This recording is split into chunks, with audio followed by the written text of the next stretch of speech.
Live from the Washington, D.C. area, it's the Inside Scoop. All the news that our viewers want to know. Now, here's the host. Good evening. My name is Russell Brooks. Tonight's show will focus on an issue that has sparked passionate debate in Fairfax County. I'm speaking of the proposed casino to be located in Tysons Corner.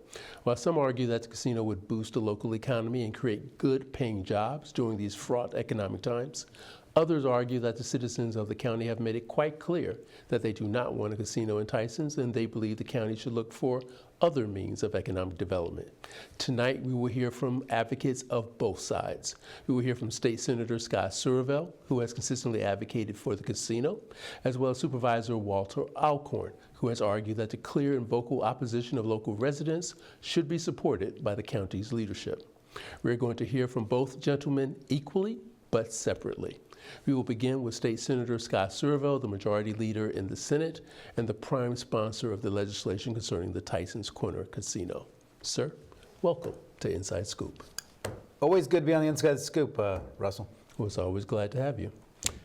Please summarize your position regarding the proposed casino in Tysons Corner. Well, first of all, it's an entertainment district, which I think the opponents like to frame it as only being a casino, but it's the legislation requires it to be a 1.5 million square foot project. Only about 10% of it would be a casino floor. Most of it would be a hotel, convention center, entertainment complex, and a place for people to do a lot of other things besides game. But it's an $11 billion project. I don't think a lot of people understand. I don't remember the last time there was a $1 billion project in Fairfax County. It's an $11 billion project supported by the Northern Virginia Chamber of Commerce and Labor. It has bipartisan support. And I think it's something that most jurisdictions would love to have, would die to have. It's projected to generate billions of dollars of revenue per decade. About $2 billion, I think, per decade for the state for school construction. And it would generate about an equal amount for Fairfax County, which would be local revenue the Board of Supervisors could use at their discretion. And that's at the current revenue split. The Board of Supervisors wants a different revenue split. I'm happy to talk about it, but they haven't proposed anything. But it would generate a lot of money that would help offset our real estate taxes. It would generate about 5,000 construction jobs, or about 3,000 construction jobs, about 5,000 permanent labor, well-benefited jobs for people without college degrees. And I think it would go a long way towards bringing entertainment, vibrancy, and life to Fairfax County, which right now we're larger than 8 states. We don't have anywhere to host a convention in this county. And if Fairfax County is going to truly arrive, we're going to have a true downtown business district like in Tysons Corner. The Chamber of Commerce says they want it. And I think we ought to bring that to Fairfax County, the county that I have called my home my entire life, that my grandparents moved to, by the way, Dunloring, right next to Tysons Corner in 1936. So that's a short version. I got a lot more to say, though. The short version is fine for now. But with so many positive attributes, why are so many people opposed to the entertainment district? Well, first of all, there's been a lot of misinformation put out there. There's a multi-billion-dollar gambling consortium right across the river called MGM, which stands to lose hundreds of millions of dollars, if not billions of dollars per decade, if we build this in Fairfax County. They have been sucking out hundreds of millions of dollars out of Fairfax County every year to pay for Maryland schools.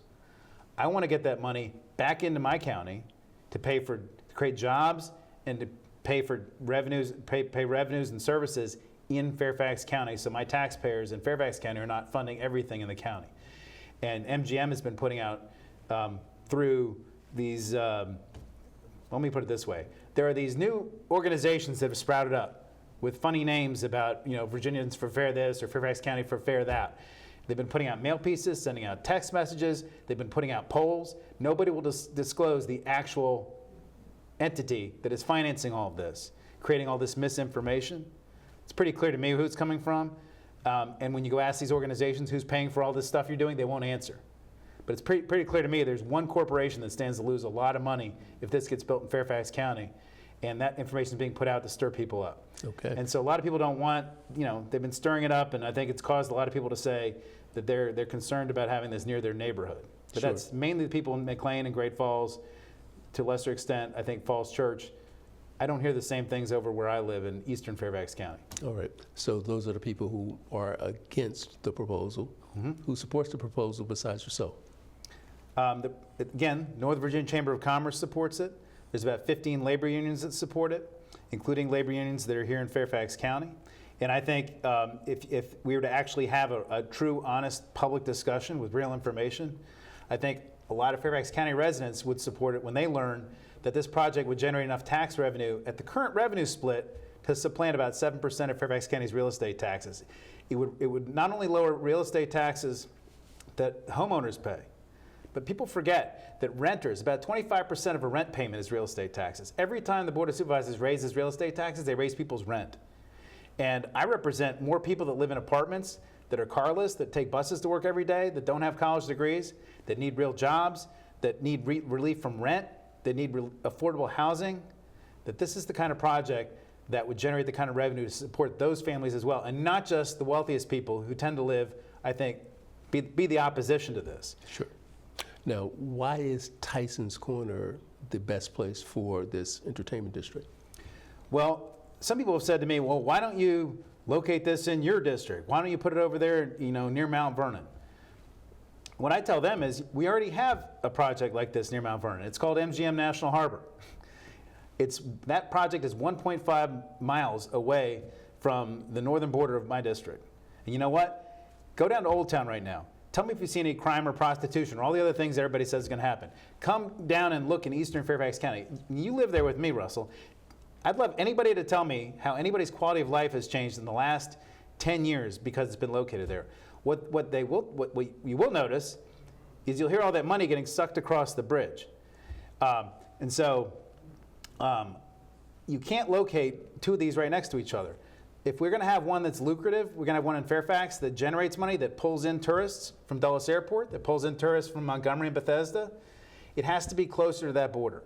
Tysons Corner has basically, two interstates that collide, or three interstates that collide right there. 66, the toll road, the Beltway, and the state just finished investing, and the county just finished investing $9 billion in a rail line to funnel tourists from the airport to Washington, D.C. We built Tysons Corner to have that kind of density. The current comprehensive plan calls for there to be 120,000 more people living in Tysons Corner over the next 20 years. That's the current comp plan before this project's even talking about. People talk about cars and traffic. The Board of Supervisors has designed that area to handle these kinds of densities, and we've put that kind of infrastructure there to handle this kind of project so that we can put high density uses like this and bring money in to generate money for all of us there. That's why it needs to be there. Okay, one of the issues that has been raised is the fact that in Virginia, usually the locations for these sort of casinos or entertainment districts are in relatively economically depressed areas that need a boost. Yep. Some argue that Tysons doesn't fall into that category. So again, why should Tysons be the location for such a district? Listen, Russell, my grandparents moved to Fairfax County in 1936 when it had about 35,000 people. My grandparents came here for jobs. It was during the Great Depression. My grandfather was an artist. My grandmother graduated high school. They came here during the Depression looking for work. That's why they moved to Dunloring. Eventually they moved to Arlington and then down to eastern Fairfax County. People have been coming to Fairfax County for decades because Fairfax County has been in a growth center. In the last 5 years, 32,000 more people have moved out of Fairfax County than have moved in. We stand right now to potentially be the first census in 2031, potentially to have the first census since 1820, since Fairfax County will have lost population. Fairfax County is not currently winning the battle for young people, for young families. It has become unaffordable for a lot of folks. The home prices relative to incomes have gotten out of whack. There's jobs available today where you can telecommute. It's not competitive. And a lot of businesses are telling me they'd much rather move along the metro corridor that Supervisor Alcorn we're about to hear from. They'd rather move out there than be in Tysons because it's a much more trendy, newer area. Tysons Corner has a commercial vacancy rate, which is higher than the national average. It's got a commercial availability rate, which is higher than the national average. An availability rate is space that is available to be rented, but it isn't on the market yet because the tenant hasn't moved out. But they're ready to give their space up if anybody asks for it. So commercial valuations also in this county have cratered. 15 years ago, Fairfax County had a lower real estate tax rate than Loudoun and Prince William County. Today, its tax rate is 50% higher than Loudoun's and about 40% higher than Prince William's. We have the highest real estate tax in all of Northern Virginia, and that's because commercial property has gone from 22% of our real estate tax base to 14% in the last 15 years. And what that means is that people live in homes like you and me, and renters have to pay more because the commercial tax base has collapsed because of the pandemic, because of remote work, because nobody wants to be in commercial office buildings anymore. Tysons Corner needs tenants, it needs business, it needs investment if it's going to be the place that the Board of Supervisors envisions it to be. And I think this could be a real catalyst. I heard Chairman McKay on a radio station last week talking about this issue. One of his comments was the fact that Tysons could lose some of its current tenants, especially those in the national security field who will not want to be so close to a casino or the entertainment district. Right. What is your response? I heard Chairman McKay's comments. I would love to know who those people are. Those people have not reached out to me. Who has reached out to me is the Northern Virginia Chamber of Commerce, which is headquartered in Tysons Corner, who has endorsed the project and says, please, please, please bring it to Tysons.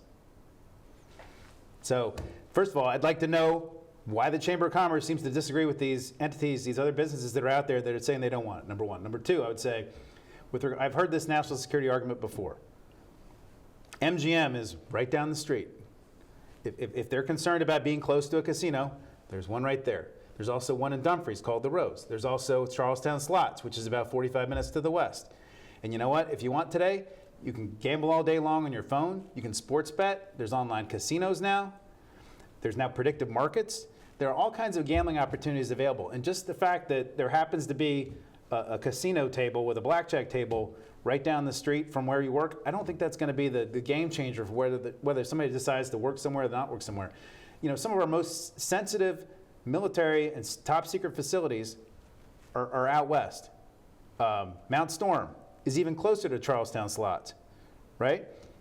There's plenty of spooky stuff over there near MGM, Bowling Air Force Base, right next door. I mean, Washington, D.C. is right next door to MGM. And by the way, MGM is the second, it's MGM's most lucrative casino outside of Las Vegas. It is the second most lucrative casino in America outside of Las Vegas.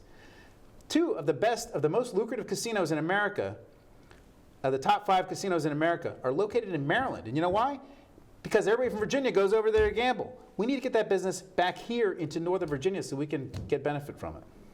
Well, I think we're going to have to pause our conversation for a short break. Please stay with us when we return with more Inside Scoop. So, I just moved in with this family, and it's embarrassing. The little one, he likes to go outside and crawl around in the giant litter box. I don't know what he's doing. Ben, if you can hear me, what happened to the music? I was born, and I knew how to use the litter box. Look at that! That's disgusting! Oh, poop already! You're making me nervous. Oh, okay, I can't look at this anymore. I really hope he grows out of this, for his sake. So how was work? It was 1,300 hours. My math class from 302 was in the trenches. Davy Roth had it the worst. Fractions were coming at him left and right. He just didn't get the damn things. 2 days ago, I tried to teach him what 1/4 of 1/2 was using different sizes of blocks. Yesterday, I tried again by dividing a pizza. Both missions failed. Oh, no. But today, I was ready. I created a combat math game where the only way to beat the enemy is to out-fraction them. Davy conquered every last denominator. My game was so successful, the principal is deploying it to math squadrons all over the school. Anywho, how was your day? Oh, today my boss treated the office to salad wraps. Salad wraps. I know. 150 over 90. 180 over 111. 160 over 110. I had a stroke. This is what high blood pressure looks like. You might not feel its symptoms, but the results from a stroke are far from invisible or silent. If you've come off your treatment plan, get back on it, or talk with your doctor to create an exercise, diet, and medication plan that works for you.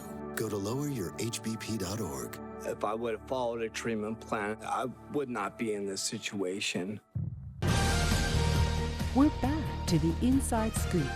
Here again, your host. Hi, I'm the host, Russell Brooks. Tonight we're discussing the proposal to bring a casino to Tysons Corner. Let's continue with Senator Scott Surovell. Senator, your bill, SB 756, permits the Fairfax Board of Supervisors to hold a referendum on locating a casino in Tysons. The bill is with Governor Spanberger. Do you have any indication of her position on this bill? No, not yet. The governor has about 1,100 bills on her desk right now. And she's only signed about 30 so far. She came out with 4 more today that she signed.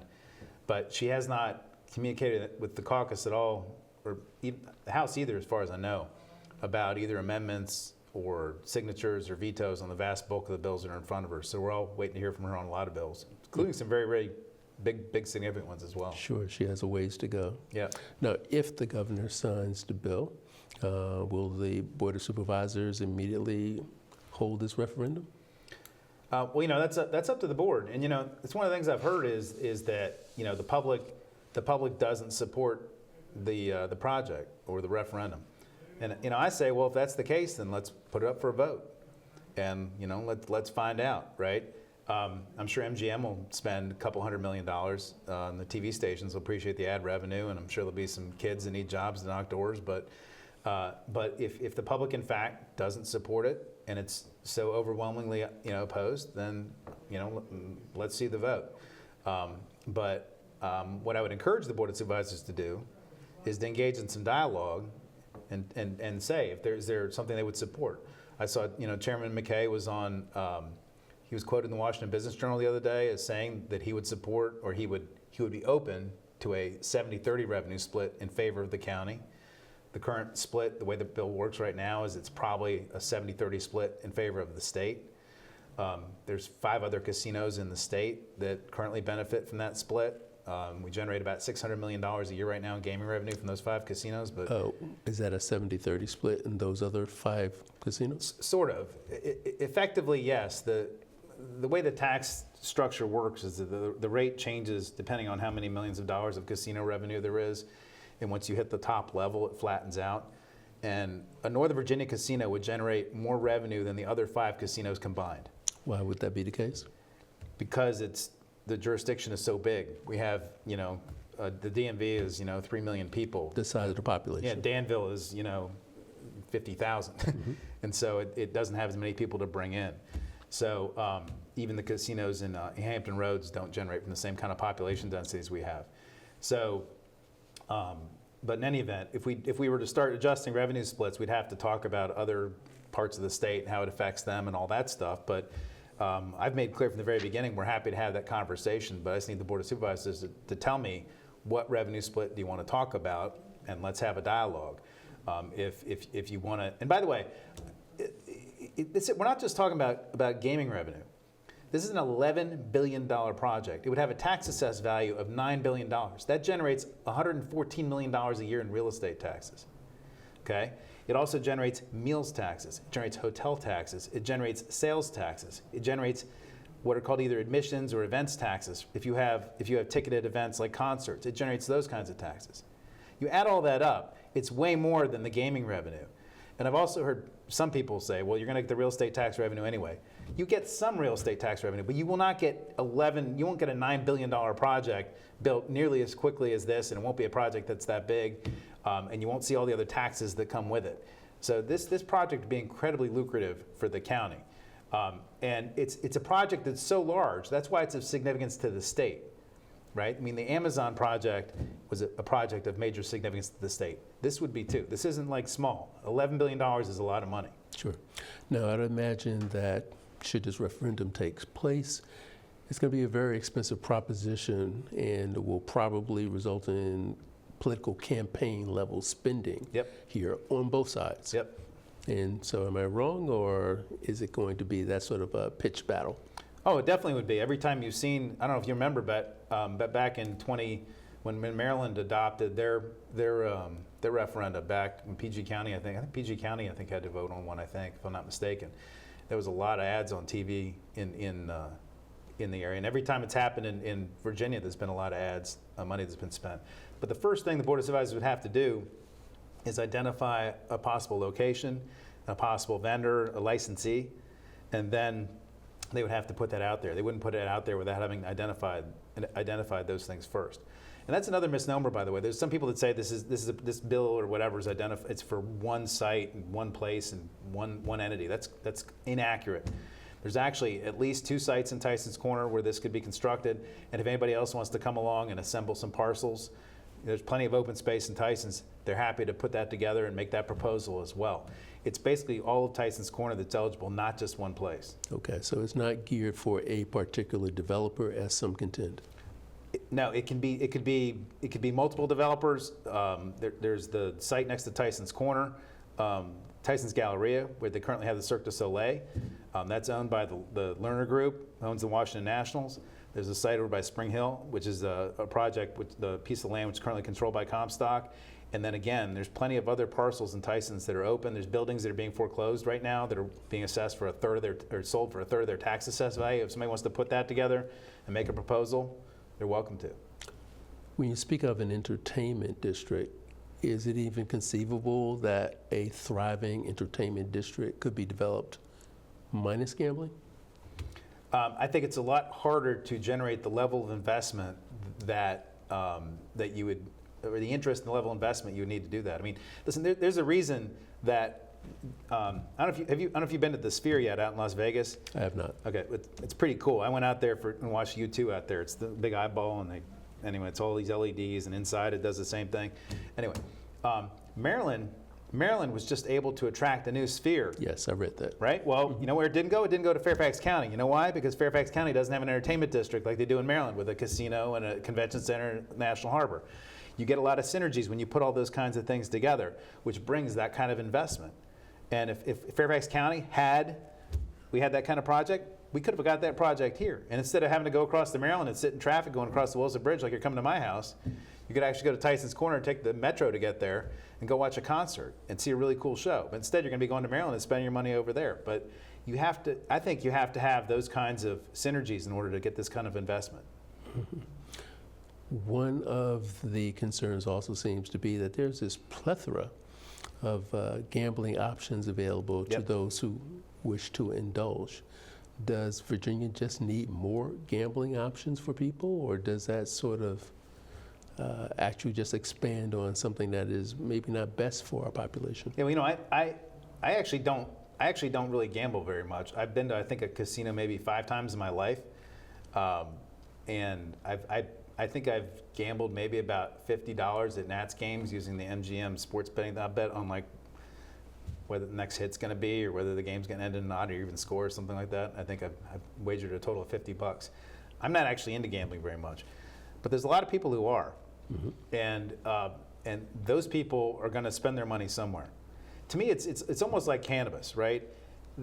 Basically, you know, a lot of what the government does is there are certain things that people do, and the government tries to regulate it, tax it, try to control it, like cannabis, right? Right now we have a black market for cannabis. This session, we voted on a way to create a regulated market, create a lot of rules around it, some product standards, safety standards, where you can sell it, have to show ID, those kinds of things, then we tax it. Gambling's kind of the same way. Gambling's been going on, you know, since the beginning of time. Humans have been gambling on things probably since they were living in caves, you know, throwing rocks at each other, right? And we have to figure out a way that can be done safely by people that are the right age, make sure that people don't have addictions or doing it, take some of the money and spend it on preventing people with addictions, tax it, et cetera. And to me, I think, you know, if people are going to gamble, we got to figure out a way to do it, a way to make taxpayers benefit from it, and do it in a safe way. And to me, that's what this is. Okay. Speaking of how taxpayers can benefit from it, one of the things that I've certainly heard is that it can result in greater educational funding for the county, obviously, and the state, or in the state. The county needs greater funding for its schools. It has been for some time been attempting to get a greater proportion sent back here to the schools in Fairfax County. In your opinion, what effect would this casino proposal or entertainment district possibly have on providing that additional educational funding? Well, Fairfax County currently has they had a $300 million projected deficit. I think I've heard it's down to about $130 million after the most recent assessments came in, with our homes have gone up in value. But the county's looking at structural deficits going forward to be able to meet their school obligations with all their other obligations. And $200 million a year of revenue, which is the minimum of what this would generate, would go a long way towards plugging that hole. $200 million a year is a huge amount of money that could pay for teacher salaries, could pay for other types of student services. When I was a kid, Fairfax County had the highest paid teachers around. No longer the case. Prince William County pays its teachers, starts its teachers at the same salary you do in Fairfax County right now, with a tax rate that's 20 cents lower than what we pay right now in Fairfax. Because Prince William, they're starting to focus on data centers. Loudoun County is focusing on data centers. Fairfax County, we're focusing on commercial office, which has declined in value, cratering in value. We need to have an economic development strategy that diversifies our revenues so that we're not solely reliant on taxpayers and raising taxes on our taxpayers to fund our schools. And I think that this project would go a long way towards funding our schools, a long way. And as I just said a second ago also, it would generate about $2 billion statewide for school construction. And I don't think a lot of Northern Virginians really appreciate how poorly off a lot of other parts of the state are when it comes to their school funding and their school construction. The average family income in many counties in our state are about $40,000 a year. In Fairfax County, they're north of $130,000 a year, the median family income. And we're all in this together in this state. We all benefit each other. The more these other counties need, the more Fairfax County sometimes has to give, right?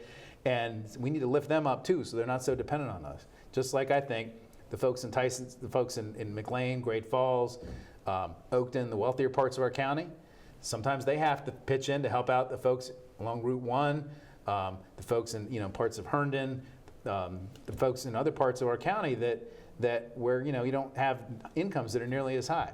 As a Democrat, I pride myself on being a progressive. I think people that have a little more money have a little bit more to give to help off those that don't. And I think this is in that same vein.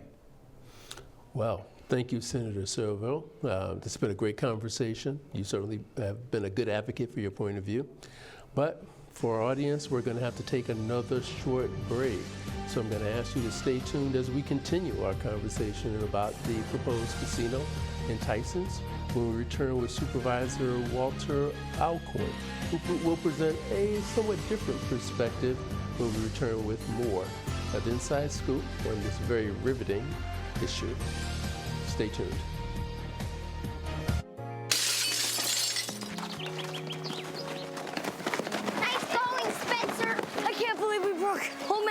Window. Correction, dude. You broke. I just threw the ball. This is really bad. What are we gonna do? We? Go to the door. Ask for the ball back. Are you serious? It's my ball, Myrtleback. You're so dead. I'd run away. Yeah, to Uruguay. Kiss your life goodbye. Sorry. Let's go. Yeah. You never mean you're well. Nice one. Some friends you are.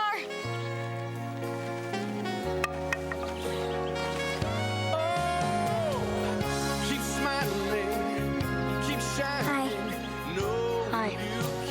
Tell him it was an accident. And we can fix the window. Come on. I'll come with you. Loyalty. Pass it on. You go first. A message from the Foundation for a Better Life. One day these rats were playing in the woods. Well, it's a matches and that's no good. Listen to smoke before you give it a try. Only you. Don't play with matches. Don't play with fire. Cause there's nothing very funny about freak nothing very nice on a homeless mind. So if a gorgeous force is what you desire, don't play with matches. Don't play with fire. Only you can prevent wildfires. Fire.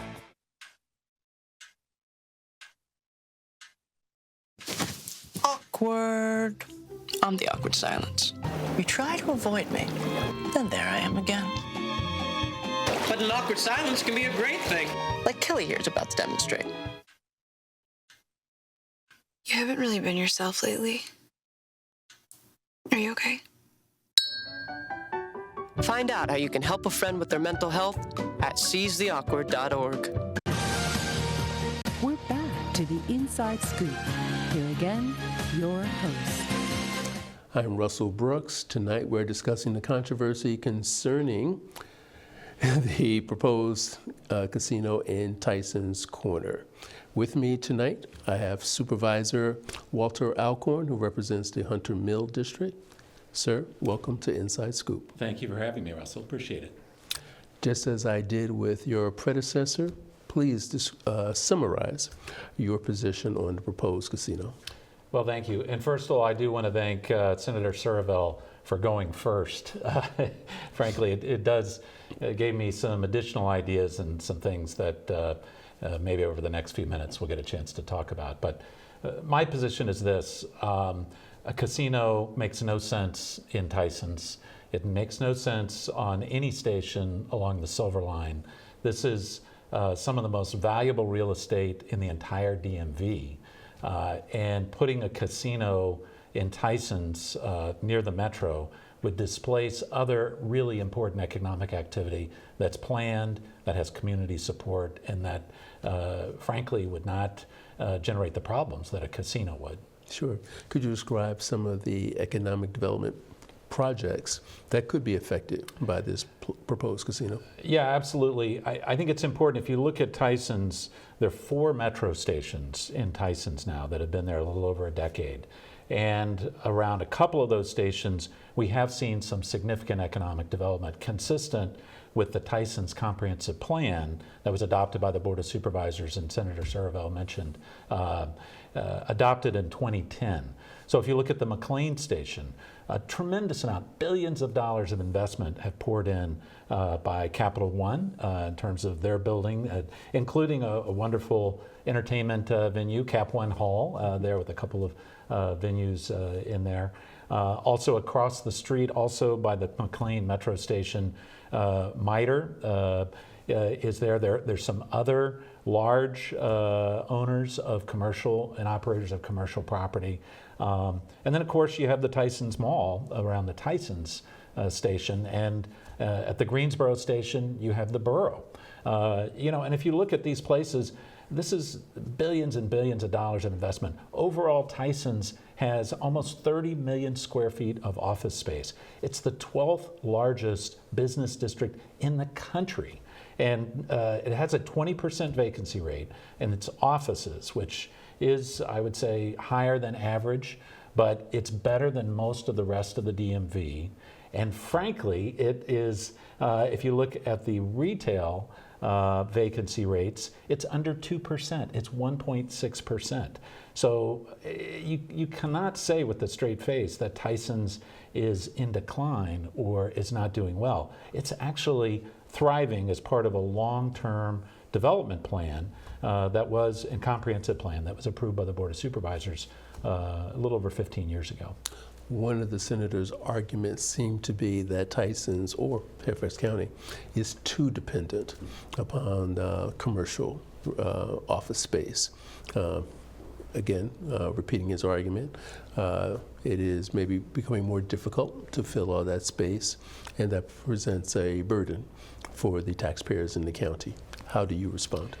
Well, I agree we need to diversify our economy in Fairfax County, but I don't think we need to diversify it by going towards casinos.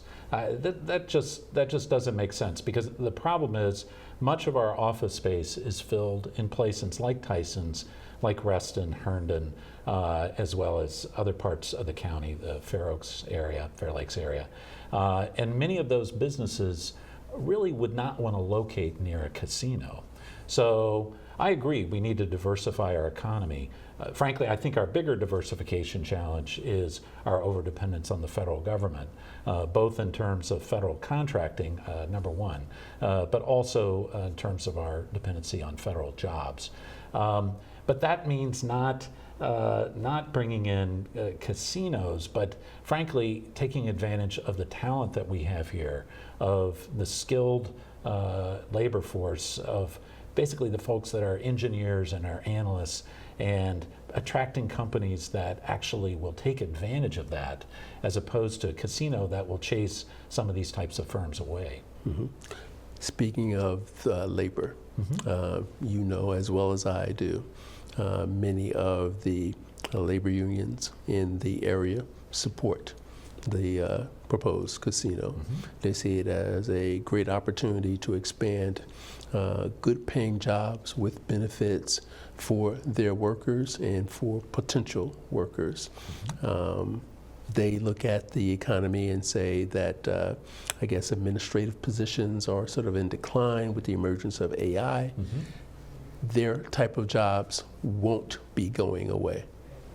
How do you respond to them? I think labor has made a significant error, a big mistake. And it's not all of labor, but certainly the trade unions have attached themselves to this. The teachers union, one of the teachers unions, has latched onto this idea. And I just disagree. I think they're wrong to do that. Not that a casino somewhere wouldn't make sense. The problem is, again, by putting it in Tysons, you're displacing other economic activity in a way that is bad for the long-term economic development of Tysons, not good for the economic development of the county overall. You know, these casinos, they tend to operate and they tend to be acceptable more or less on islands. I mean, if you think about MGM, you know, Senator Scott did talk about how it's only 1.5 miles from the top of his district, but there's a river in between it. And it effectively is just about an island, that far corner of PG County on the other side of the river. Even in PG County, it's a little bit of an island there with the Beltway running right next to it. So, you know, I don't think we have a location like that in Fairfax County. I mean, maybe, but the reality is not one district supervisor in Fairfax County has stepped forward and says, I think this is a good idea. I want to have it in my district. Because it's not a good idea where you have existing economic activity, where you have residences, where you have schools, where you have, frankly, economic development opportunities that still have not been fully realized in Tysons, but we're on our way. So, if I can read between the lines, many have argued that with a casino, you will attract increased crime. You will attract some of the less reputable elements.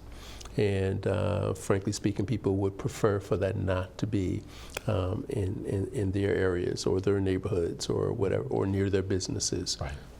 I presume that you believe there's some merit to that argument. I do. I do. And you know, in this country, we have a tradition, I think, where we've seen casinos locate. They haven't actually added to the immediate area and the economy. Some of them have, a number of them have been successful on their own, but as a standalone activity, that's again why these typically belong on more or less an island. So it's not clear to me that there's any place in Fairfax County where, frankly, the types of things that come along with casinos could be readily managed because of the impact on surrounding neighborhoods, potential, you know, increase in crime, trafficking activity, things that you really, that typically come along with casinos, no matter how well they're policed or regulated.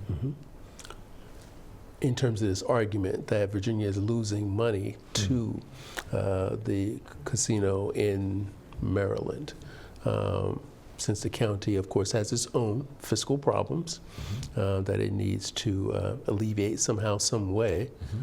Do you believe there's a merit to the argument that that is money that Virginia can't afford to lose?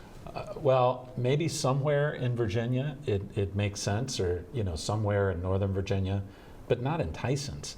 If it's a choice between MGM and Tysons, give me Tysons any day. I mean, Tysons overall generates so much more tax revenue than any of these casino options and casino proposals that have been floated out there.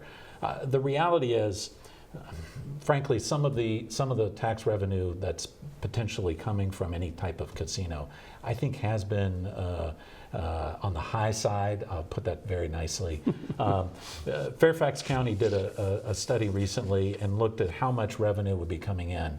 And what it showed is somewhere likely in the $25–30 million a year range, which happens to be about the same amount of money that each of these Tysons metro stations is currently generating in tax revenue. So to try to make the argument that a casino is a savior or somehow turns things around, no, not only is it not that, it actually would be displacing some amount, we don't know how much, of that revenue that would be coming in without a casino. We've also heard the argument that Virginians have so many gambling options today, whether we're talking about sports betting, we're talking about casinos in other parts of the state. We can go on and on about the options that are available for those who choose to partake in that sport or that activity. Yes. Is there any type of study that suggests that Virginians need even more options to gamble? I have not seen any such study. Frankly, I've done a little bit of gambling in my life. I'm not a big gambler at all. I don't have any real opposition to gambling on a moral basis, but I am seeing something, and I think a lot of other people are seeing it too, which the pendulum, I think, has swung too far for gambling. We now have gambling that's dominating when you watch TV and you watch a sports event. The commercials are all gambling. It's mixed into our sports entertainment culture in a way that it never has before. And we're also seeing a high amount of addiction, particularly with young males, where gambling addiction has become, and it's mostly through phones, not casinos. Sure. So I think at some point as a society, we need to draw the line. Now I'm not saying the casino brings all these problems. It's part of a much larger issue in question about what role does gambling as an entertainment activity have in our society.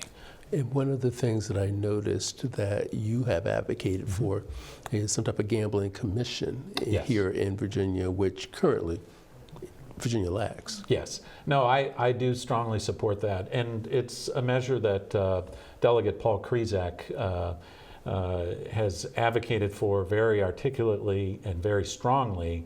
And the main point is this, is that we have all this gambling activity across not just lotteries and not just casinos, but also skill games. We need one entity that's going to be able to get on top of that.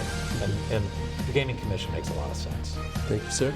Now, once again, we must take a short break, and then we will conclude our final segment. We will return with Supervisor Walther Alcorn as we conclude our discussion here on Inside Scoop. Okay, so we drowned the fire, stirred it, drowned it again, and now just feel if it's cold. Yeah. Cool.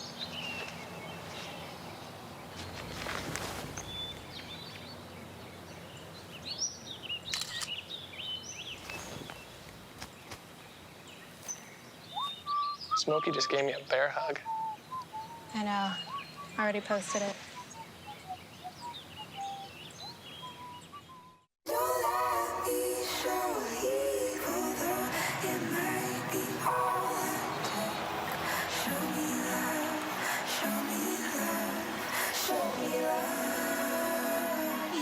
I got a creak in my neck, limp in my step, cramping in my muscles every time I try to flex.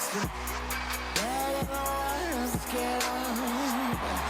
Very sad, no more. All that I could do was remember you.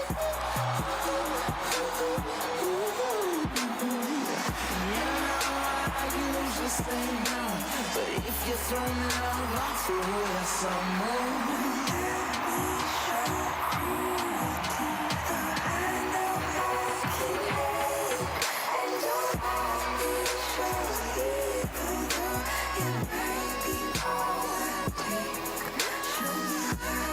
It's a big responsibility. Oh, it's huge. I know, it's huge. And the salary.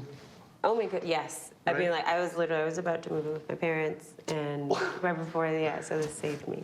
I really believe in you, you know. Thank you. It's nice to hear that from someone. These are cool. Did you, what did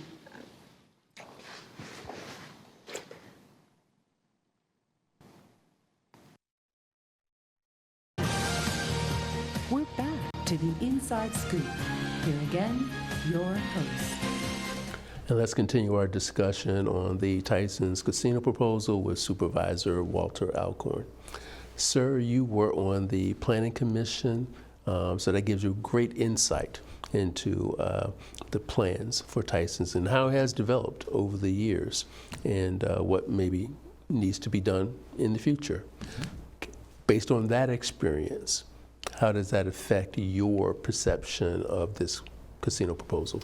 Well, thank you for asking about that, because it hasn't gotten as much attention recently, but in 2010, the Board of Supervisors did adopt the updated Tysons Comprehensive Plan. And this was after 6 years, 6 years of controversy in the community. There was a task force that went for 4 years, and the task force ultimately came to a point where frankly, the concepts were there, but they really weren't in plan language. So I was on the Planning Commission. I was asked, actually at the time, by Jerry Connolly, and who was chairman of the Board of Supervisors, to get involved in Tysons and to step up and then to lead the Tysons committee. So the Planning Commission committee that I chaired spent 2 years basically putting the pieces together for what became the comprehensive plan for Tysons. And it was a very, it was a complicated exercise, but frankly, it very much involved the public. There were a number of folks who lived in and around Tysons who were very concerned about basically the effect on traffic, you know, what the impacts on surrounding neighborhoods would be. Parks, basically schools impacts, all these things were really part of the mix. And but we had Metro coming. We knew that Metro was being built. The Silver Line, at least the first phase, was underway, under development. So we needed a plan. And out of that process, we actually did something extraordinary, which is we came up with a community consensus for what Tysons should become. And basically, Tysons was planned and is planned to become a walkable, transit-oriented group of developments. So basically a community, a number of communities within Tysons that would become transit-oriented and walkable. Now that's a big change from where Tysons has come. Now Tysons started as very much an auto-oriented area with a couple of malls and office parks, but you can see it in places like the borough. You can see it in places like the Capital One area, where it is actually transit-oriented. You don't need a car to go do everything that you want to do there. And you have opportunities to experience all sorts of things that you wouldn't in a traditional suburban office park area. So that is at the time, it was clear to me that this was not going to happen overnight.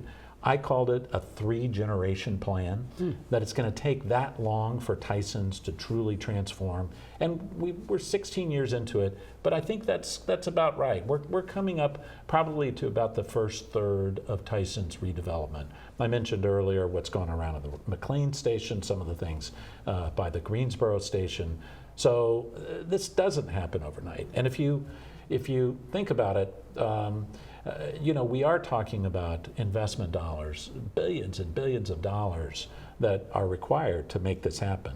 It's happening. It's not happening in all areas as quickly as perhaps it could have, but it doesn't mean that it's a failure, and it doesn't mean that the long-term plan is in error. Frankly, in 2011, after the Tysons Plan was adopted, it won the National Comprehensive Plan of the Year award by the American Planning Association, so the Blenheim Award. So I got a chance to go up to Boston and get that. Again, it hasn't gotten as much attention, but there is no casino in that comprehensive plan. There was never any discussion of having a casino in Tysons when that comprehensive plan was discussed. It's a long-term plan. We have areas of Tysons that are redeveloping slower than others, but frankly, a casino really throws that plan in doubt. Mm-hmm. Now, the casino proposal is being described as an entertainment district, mm-hmm. and there are some aspects of entertainment development already taking place in Tysons. Mm-hmm. If there were no casino involved, would this proposal be a lot more amenable Absolutely. to the opponents of the current proposal? Absolutely. Yeah, Senator Scott mentioned the proposal. The casino really is he called it entertainment district. He talked about, and this is now in the bill that's going to the governor, 1.5 million square feet of space for an entertainment district. Well, the area that had until recently been discussed as the place where this casino would go already has an approved development plan for 3 million square feet. And most of that is part of an entertainment complex, hotels, entertainment venues, that type of thing. So, and it's called The View. And it's right by the Spring Hill Metro Station. I can tell you that I would support it because I voted for that. It's not in my district, it's in the Providence district, it's right across the street from Hunter Mill. But no, those are, and I would welcome a convention center, and I would love to see some creative minds, and I would throw my support behind getting a convention center in Tysons as part of these other mixed-use development, transit-oriented development projects. If the governor signs the bill, a referendum can take place. A casino operator will have to be selected. And I'm sure there are other factors that I'm not mentioning. Mm-hmm. What will be the steps that the Board of Supervisors will have to take, or will they continue fighting this? Well, that's a great question. Personally, I will vote to fight it. I think, if it were just a question of having a referendum and that's all there was to it, and the people decide, well, that's one thing. Maybe that would be acceptable, something I would support, but it's so much more than that. Senator Surovell acknowledged this. First of all, you have to locate a site. So that's a land use call. Now, the General Assembly has basically limited the sites, by the way, 1/4 of those sites are in my district, in the Hunter Mill district on the west side of Route 7. The others are in the Providence district. I'm not going to support any site in my district, absolutely not. And I don't see support coming from the Providence supervisor either, although I'll let her speak for herself. So we'd have to have a site probably over the objections of the district supervisor who was elected to represent that area. Are we really going to do that? Then we would have to go through this process for selecting a casino operator. Okay, so the last time Fairfax County had that kind of a momentous decision, like a one-off decision, was when Fairfax County had to choose a cable operator back in the 1980s. And I've gone back, and this was, granted, just before my time. It was a little later, the mid-'80s and late '80s, that I got involved in politics and Fairfax County related things. But it was, I believe, 1984 when the Fairfax County Board of Supervisors selected Media General as the cable operator, the franchisee for the county. But if you go back and read about what went into that process and that decision, that was a lot of activity. There was a lot of activity. There was a lot of campaigning going on. There had to be decisions made about, would board members accept political contributions from people associated with potential operators? Well, are we going to do that again? How are we going to disclose that? How are we going to collect it? So, and then we'd actually have to go through the process of deciding it. Either that or we could have the staff do it. Those are terrible ideas. I mean, I don't want to go through that process. And it's why, Fairfax County didn't ask for this. The Board of Supervisors is on record opposing casino legislation. So having the state try to force it on Fairfax County is bad public policy. And I don't see a path forward for even getting to referendum. Now, once it gets to referendum, I have absolutely no doubt it would fail miserably. There has been nothing since I've been around that has unified at least the Hunter Mill district more than this casino proposal. Across Republicans, Democrats, it doesn't matter, independents, I have had 6 people in Hunter Mill district tell me they like this idea. And I have had well over 1,000 tell me they really don't like it. People come up to me on the street all the time and say, please don't do the casino. Sure. So it's politically, it's a loser, and I just hope the governor vetoes it. All right. Now, it seems like a pretty easy call when you have suggested that almost everyone is against this particular proposal. But let's suppose it was a little closer. To some degree, your conception of your role as a representative of your constituency comes to bear here. Yeah. In terms of how you conceive of that role. Yes. And in terms of representing the people who elected you. Yes. Am I wrong? Now, I'm sure Senator Surovell may take a different approach, but at the same time, I think he would have to confront the same sort of issue. How do you properly represent your constituents? How do you answer that? No, absolutely. It's very clear that my constituents do not want this. I mean, obviously, Scott will have to answer to his constituents on this and all issues, as all of us in elected office do. That's our process. So, but still, we haven't yet seen in Fairfax County, which we do land use all the time. And as members of the Board of Supervisors, land use is one of the most important things that we do. And we do that very carefully and very deliberately. And I have not, again, seen or heard from any of my colleagues, even ones that say, oh, well, maybe the casino is a good idea. I have not seen them come forward with a site. So are they really, I mean, are we as a board really going to force a district supervisor that doesn't want it to put it in their district? I would hope not. Well, I think that's probably unlikely, but it remains to be seen. The governor will have to make what could be a tough decision. Yeah, and I'll just point out one other thing too. Delegate Krizak had an amendment that was stripped out, which would have sunsetted this after 3 years if the board didn't move on it. I really hope, if the governor doesn't veto it, I really hope that the General Assembly will take this away in a couple of years after we don't move, because it's not good for the community. Well, we had a great discussion tonight, but we are out of time. So let me thank both State Senator Scott Surovell and Supervisor Walther Alcorn for coming on tonight's show. I very much enjoyed our conversation. Please come back soon. And for the audience, join us next week for another edition of Inside Scoop. Good night.